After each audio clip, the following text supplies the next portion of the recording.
आज अंगारकी संकष्टी चतुर्थी तेच औचित्य साधून मी तुम्हाला 3 महाउपाय सांगणार आहे.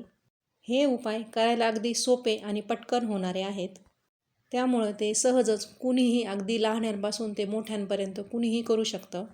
हे उपाय मनोकामनापूर्तीसाठी आणि इच्छापूर्तीसाठी केले जातात.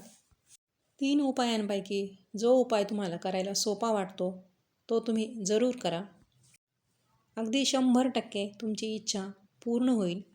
हे 3ही उपाय तुम्हाला माहिती करून घ्यायचे असेल त्यासाठी व्हिडिओ शेवटपर्यंत नक्की बघा.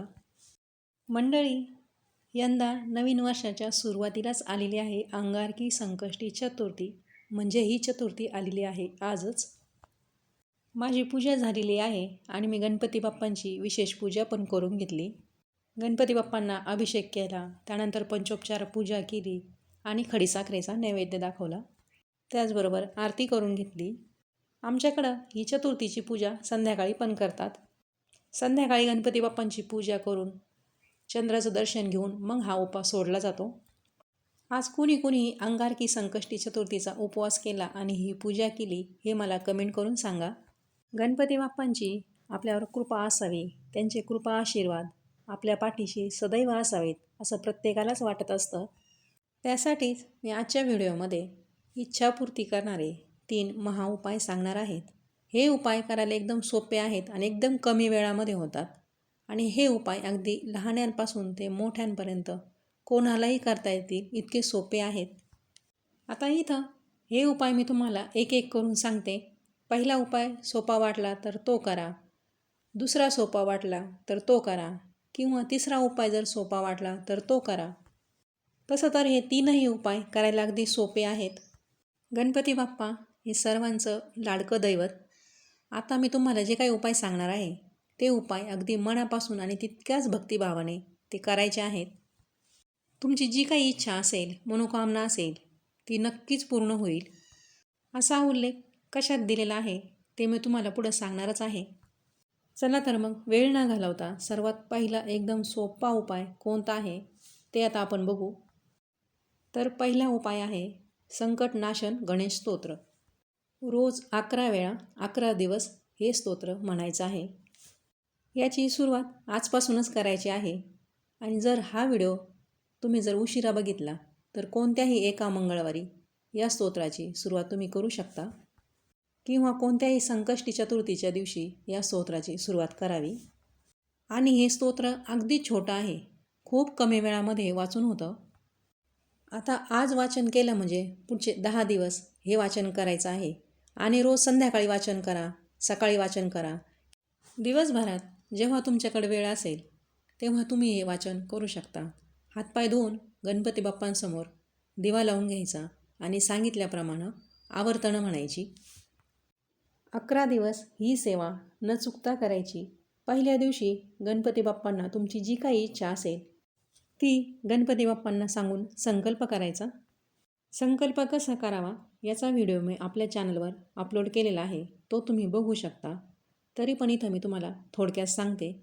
उजव्या हातामध्ये थोडं पाणी घ्यायचं, त्यात 2 दाणे अक्षता टाकून, एक फूल असेल तर फूल घ्या, नसेल तर ठीक आहे. आणि स्वतःच्या नावाचा, गोत्राचा, कुळाचा, तुम्ही कुठं राहता या सर्वांचा उल्लेख करायचा. त्याचबरोबर तुम्ही कोणते स्तोत्र म्हणणार आहात आणि ते कशासाठी म्हणणार आहात, तुमची जी काही इच्छा असेल ती इच्छा सांगून ते पाणी तांबणं सोडून द्यायचं. हा झाला संकल्प. पहिला उपाय झाला. आता आपण दुसरा उपाय कोणता आहे ते बघू. तर दुसरा उपाय आहे अंगारकी संकष्टी चतुर्थीपासून सलग 3 दिवस गणपती अथर्व शीर्षाचं 21 आवर्तनं करायची. आता आवर्तनं म्हणजे काय, तर गणपती अथर्व शीर्ष एकदा वाचलं म्हणजे एक आवर्तन पूर्ण झालं. असं गणपती अथर्व शीर्ष रोज 21 वेळा वाचायचं म्हणजे आपली 21 आवर्तनं पूर्ण झाली. म्हणजे बघा, आज आहे अंगारकी संकष्टी चतुर्थी. आज जर तुम्ही सुरुवात केली तर पुढचे 2 दिवस हे आवर्तनं घ्यायची आहेत. ही सेवा तुम्ही सकाळी करू शकता, संध्याकाळी पण करू शकता. सुरुवातीला सांगितल्याप्रमाणेच हातपाय धुवून गणपती बाप्पांना दिवा लावून मग ही आवर्तनं म्हणायची. आणि तुमची जी काही इच्छा असेल, मनोकामना असेल ती गणपती बाप्पांना सांगून संकल्प करायचा. संकल्प हा फक्त पहिल्याच दिवशी करायचा असतो. संकल्प केल्यामुळं आपलं काम पूर्णत्वास जाण्यास मदत होते, म्हणून संकल्प करायचा असतो. आता आपला पहिला उपाय सांगून झाला, दुसरा पण सांगून झाला. आता आपण तिसरा आणि शेवटचा उपाय काय आहे ते बघू. हा उपाय एकदम साधा आणि सोपा आहे. कोणीही सहज करील इतका सोपा आहे. तर कोणता उपाय आहे हा? लहानांपासून मोठ्यांपर्यंत सगळ्यांनाच सहज करता येईल असा अगदी छोटा आणि सोपा मंत्र आहे हा. मंत्र: ओम नमो भगवते गजाननाय नमः. मंत्र पुन्हा सांगते. ओम नमो भगवते गजाननाय नमः. आहे ना अगदी साधा आणि सोपा मंत्र. या मंत्राचा फक्त 11 वेळा रोज जप करायचा. या मंत्राचा जप रोज 11 वेळा असं सलग 6 महिने खंड न पडता हा जप करायचा आहे. आता हा मंत्र सलग 6 महिने जप करायचा आहे. हे अंतर मोठं आहे, त्यामुळं एक गोष्ट इथं आपल्यासाठी सुलभ केलेली आहे. ती म्हणजे हा मंत्र रोज वाचणं, रोज जप करणं जर जमणार नसेल तर निदान दर मंगळवारी हा जप जरूर करावा. तुमची जी इच्छा असेल, जी मनोकामना असेल ती नक्कीच पूर्ण होईल.